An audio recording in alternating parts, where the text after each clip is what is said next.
So, Paco, we're here to talk about the famous UFO incident, also known as the Tic Tac incident, or also the Nimitz incident. How did you come about this story? Yeah. Well, it started as perhaps one of the best bar stories I ever heard in my life. My friend Dave Fravor, who I flew A6s with, we were in VA 145 together, and prior to that, we cruised on the Ranger. I was in VA 155, but we did a deployment together. And so I've known him since 1990, I think, a long time. At the time of the incident in 2004, he was the commanding officer of VFA 41, and that's a two-seat Rhino squadron. Mm-hmm. And this thing happened, and nobody cared about it. There was no official investigation. There was, it just happened, and people sort of mocked him and made fun of him, and they put out a cartoon on the next day's schedule. And then that was it. Nothing happened, and then we'd be sitting in a bar, and somebody would say, "Hey, Dave, tell us a story about the UFO," and he'd tell it, and it's just this fascinating story. And it was fascinating to me because I've been flying basically my whole adult life, and one of the things people ask me is, "Have I ever seen anything weird, any UFOs or anything like that?" And I have not. I've never seen anything even remotely weird, and I've never really heard of anybody that has, except for Dave. So I became the editor of Fighter Sweep in 2015, and I called him up, and I've just loved this story. So I'd been familiar with it for 7 or 8, 9 years at that point. And I called him up and I said, "Hey, Dave, I'm going to write an article about your UFO incident because I freaking love it. It's amazing." Yeah.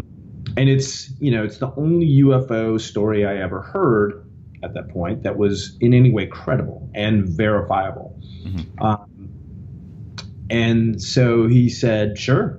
And you're not going to believe this, but the ONI just left, and 11 years after the incident, they have just completed the very first investigation. Thorough, detailed, big packet of data investigation." And so I interviewed Dave to refresh myself as more of a journalist than some guy sitting at a bar. Mm-hmm. And I got all the data and all the details, and through circuitous means, I got my hands on this ONI investigation, which I think now has been since revealed as an ATIP investigation, which is the actual sort of X-Files wing of the U.S. government that was researching the UFOs. And I used that document and Dave's interview to write my article, which, if anybody's interested, it's called "There I Was: the X-Files Edition." It's easy to find. It's all over Google. And that was in 2015. So it was the first serious piece of journalism about the Tic Tac incident. And to synopsize what happened, Dave and his wingman, so there's 4 people, they take off from the Nimitz, and they're going to go off and do some training off the coast of California, about 70 miles southwest of San Diego, 30 miles off the coast of Mexico, which is a traditional place where the West Coast Navy does its workup operations. And the rest of the Carrier Strike Group ships had been on station since prior to the Air Wing showing up. Mm-hmm. And on the 10th of November, 2004, the Aegis class, or the Ticonderoga class Aegis cruiser called the Princeton, which had a brand new, super sophisticated Spy 1 radar, started picking up these things falling from above its scan volume, so outer space essentially, dropping into the scan volume, dropping down to the surface of the ocean very, very quickly, just in a matter of seconds, hovering for a little bit, 50 or so feet off the surface, over the same spot, and then leaving at a high rate of speed. And they didn't know what it was. It was confusing the people on the Princeton. And again, I wasn't there, so what I'm telling you now is from the ATIP ONI report. They didn't know what it was. There were some wacky theories put forth. The meteorologist at one point said it could be ice crystals, ice balls falling from space or the upper atmosphere or something like that. But clearly they were confused, and it went all the way up to the commanding officer of the ship. Nobody really knew what was going on. So the air wing flies out to the Nimitz, and finally they have people that they can send out, 100 miles away to go check out this spot and these things that are coming down. So there's two groups that are initially sent out to check out this, what's come to be known as Tic Tac.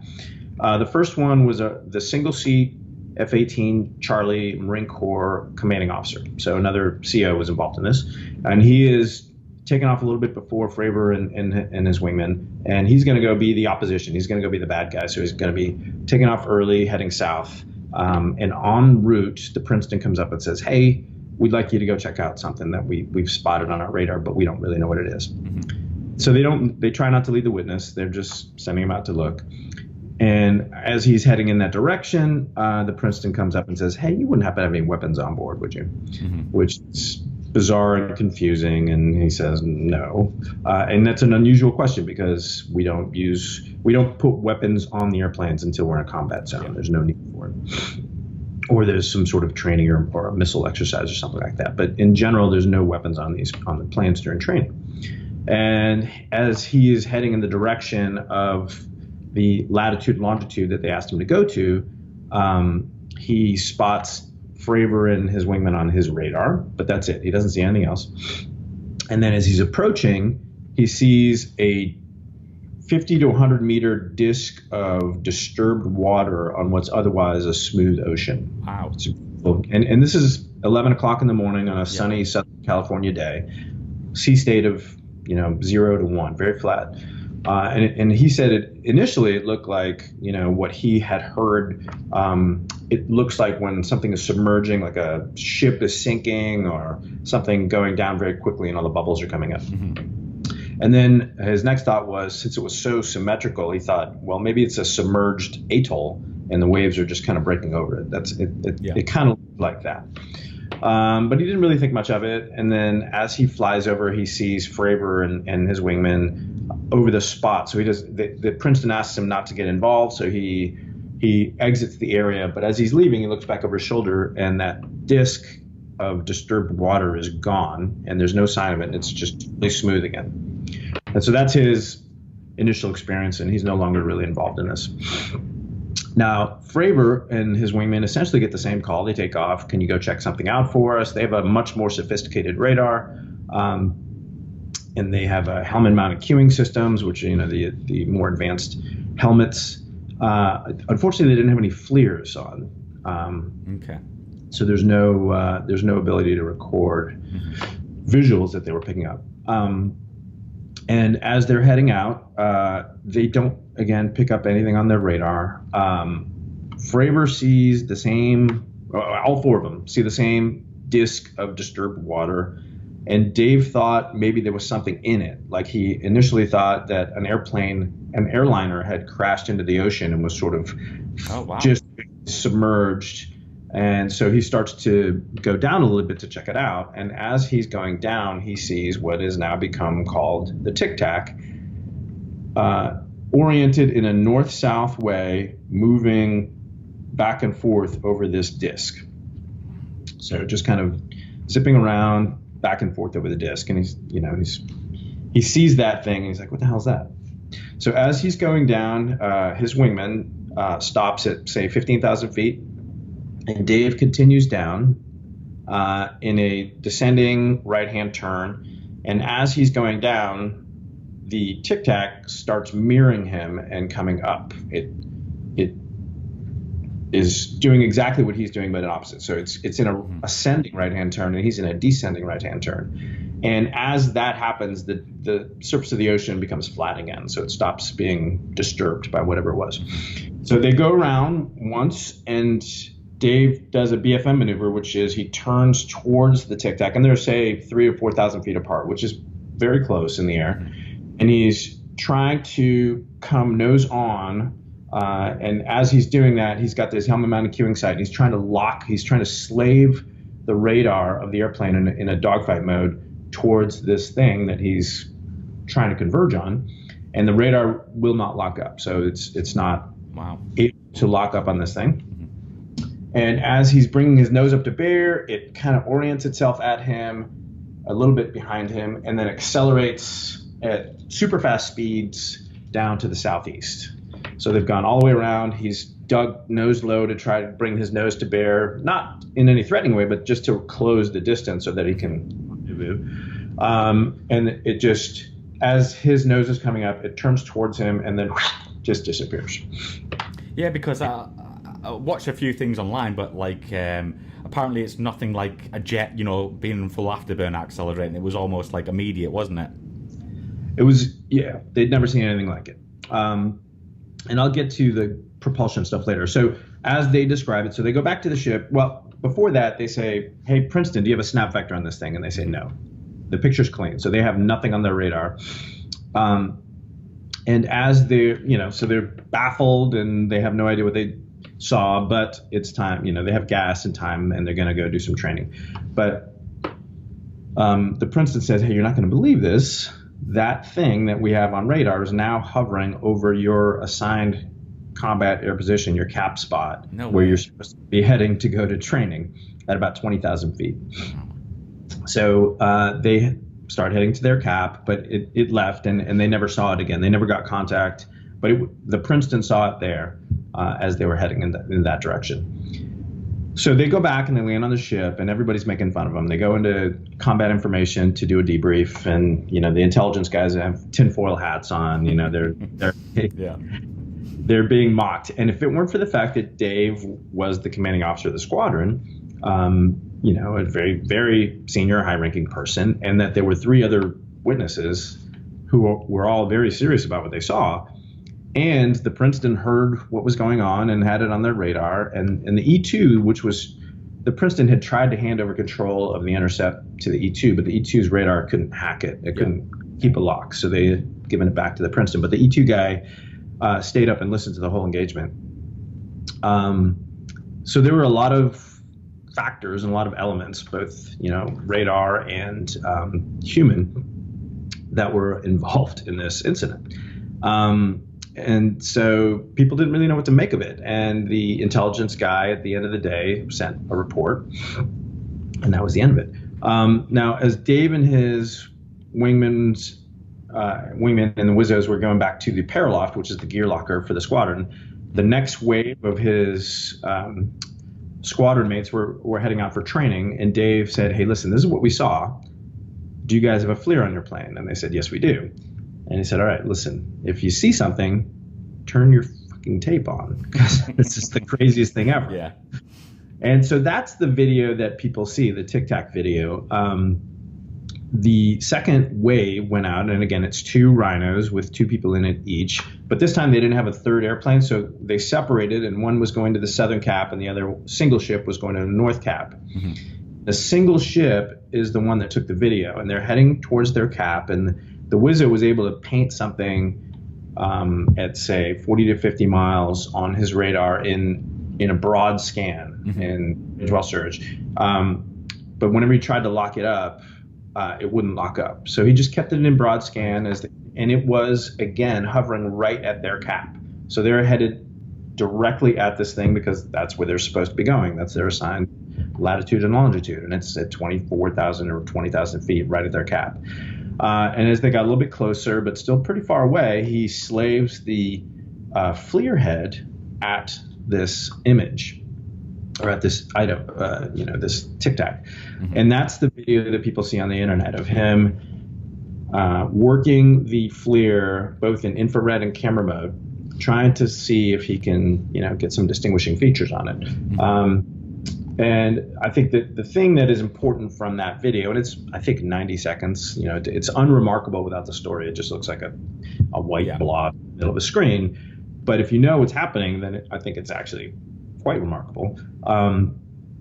There is this thing that's hovering at 20-ish thousand feet over latitude and longitude over the ocean. And in infrared mode, there's no hot plume. gas, no plume, no rotor blades, no wing, nothing. There's no cockpit. There's no windows. They wouldn't have been able to see that on the FLIR, but Dave and his witnesses didn't see any of these features. It literally looked like a 46, 50-foot oblong object that was the exterior candy coated, white, dull exterior with no distinguishing features. And as he got closer, maneuvering back and forth between camera and infrared, the object just exited to the left. And in real time, it looks like it just disappears. So if you're watching the video, it just looks, the first time you see it, it's just gone. And then when you slow the video down, you can see a little bit of it as it leaves to the left. But the acceleration rate is insane. It's really fast. And what was the distance between, at time, when he was taking that video from the Hornet to this object, what would you say that the distance was? It was still pretty far away. I think what they said was it started at 30 miles, and which the FLIR is not really designed to be used at that range for air. That's not what the FLIR is for. And that's, people say, why is the video so grainy? Why is it so, primitive looking? Because it's at the outer edges of its, capabilities. Yeah. So, 30 miles, maybe down to 15 or something like that, which again is still pretty far for the FLIR. And then it was gone, and that's it. That is the Nimitz incident. There's no extra video. There's some rumors floating around that there's a 10-minute I've heard about the rumors like floating around, like, the government are hiding it, but it's a very short video. Yeah, there's nothing, and there's other rumors floating around that people were watching it live as the F-18 is engaged with the Tic Tac, and then it's maneuvering. I mean, there's it doesn't make any sense because at the time the AT FLIRs did not have the ability to transmit video live, so it was recorded and downloaded. I mean, ultimately, and today it does, but it didn't at the time, and also, the AT FLIR is not designed to be used in a dogfight. It is designed to be used as, with the airplane as a steady platform, the FLIR targets something on the ground so that, laser can designate it and a bomb can be dropped on it. It's not an air tool. So it wouldn't be able to hack pulling Gs and turning and stuff like that. That's not what the thing is for. So, I mean, those are great stories, but they're completely false.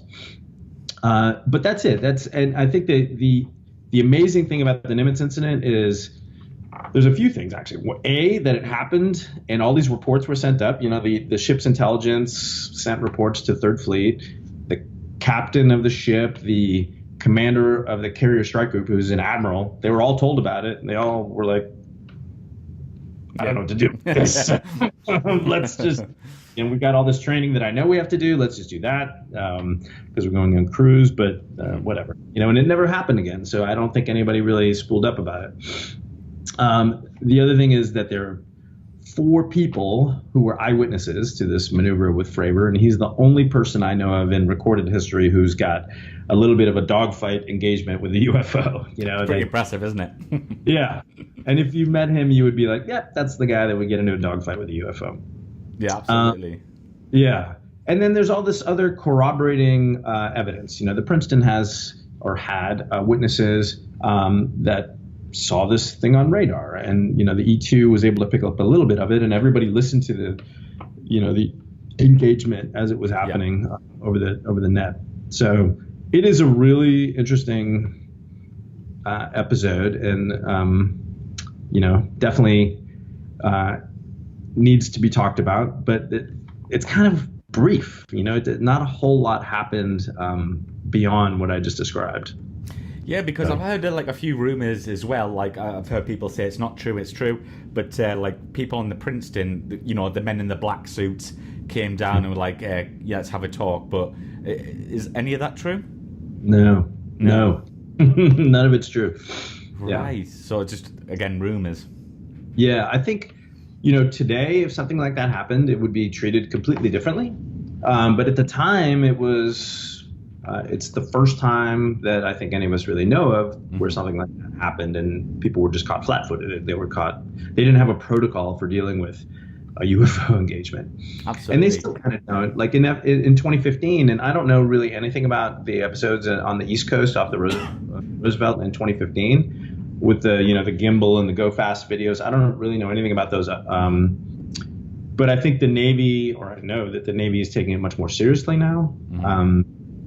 So, but not in a nefarious way. They just want to know more. So it's not like they're covering up. No NDAs are signed or anything like that. It's not, Men in Black. Yeah. Well, obviously it's a really interesting question, story, but a couple of questions before we can wrap up this video. Why do you think the US Navy released the video in the first place? Was there a reason for this, do you think? Well, so the funny thing is that Tic Tac video, the 1.5-minute FLIR video where it's just going back and forth, that was released like when I first heard the story in like 2007, 2008, Dave would tell the story and then he'd go, okay, go check this out on the internet. And it was on YouTube. That Tic Tac video was on YouTube. Oh, wow. Okay. I think the Wizzo had kept a tape and put it on YouTube and said, this is, UFO video, but there was no names. It was just something that was so bizarre. Yeah. And then when I wrote my article in 2015, it had been taken down. When the ONI or ATIP or whatever came and did their investigation, somehow it was taken off of YouTube. But now it's back up. So it was already out there for maybe a decade almost, not quite a decade, but a long time, many years. And then when the ONI, when somebody started taking it seriously, they took it down. So it was removed from the internet. And then I think they released it to TTSA or somebody has it now. Yeah. Yeah. But it was already out there. Yeah. And the final question to wrap up, because I know our viewers are going to want to hear this question. What were your thoughts as a pilot? What do you think that UFO was? Yeah, I don't know. It's funny, like when I first heard the story, and I have no real fascination or interest in UFOs. It's just not. Likewise. Yeah, it just doesn't capture me. But the fact that a really good friend of mine, had this story, at first it was just a great story. And I believed it. I just didn't put a whole lot of, mental effort into it to try and figure out what it was. And after reading the full report, it became more real and more detailed and much more layered. I don't know. Dave says that he doesn't believe it's of this world. I'll take his word for it. People, there are theories out there that it's some sort of secret government project, skunk works or something like that. I'm willing to be convinced. I haven't been convinced of that yet. I haven't seen any data or detail that would make me believe that. Over the UFO thing, UFO being not of this world. I don't know. I don't know. I could go either way. I think I'm in the same position of you. I'm not sure. I don't know what to believe. Is it man-made or is it from a different, world or whatever? But it's certainly interesting, that's for sure. But Paco, I just want to thank you very much for sharing that story. And yeah, I'm sure our viewers are going to really enjoy that. So thank you very much. Yeah, my pleasure.